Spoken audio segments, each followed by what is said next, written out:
Hello, in front of me I've got REDTIGER F17 Plus. In this video I'll show you how to download videos to your phone storage.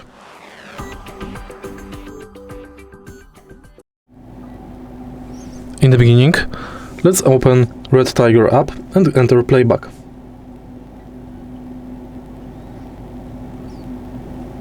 In video, select video you would like to download. And in the end, connect it. Tap download.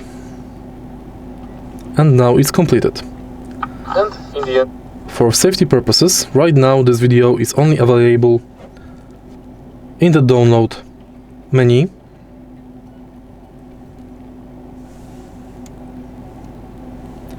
You can enter it and tap save. And now the video is saved to your system album.